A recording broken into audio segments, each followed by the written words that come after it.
panay Makulagagan ng amidalay Agay sonay kanay panay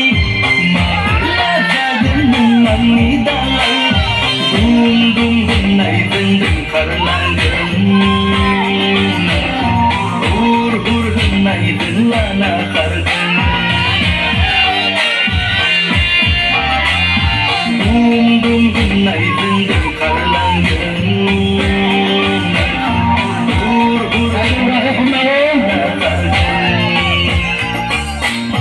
Sonit purzilayaw hadalagam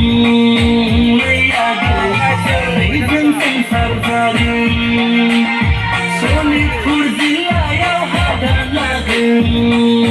Layagay sanay dang sangsaragam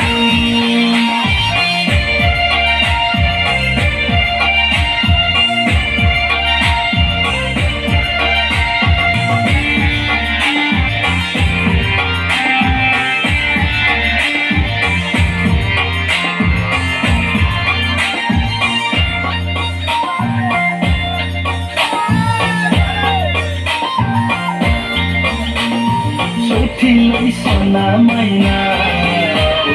Musubay na nagong na Halaga na nagurada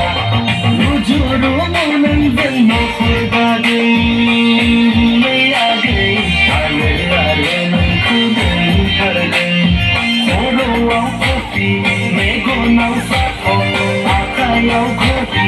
Sutalang pendalang Ihaw bikong tunaw Madlang, I love you,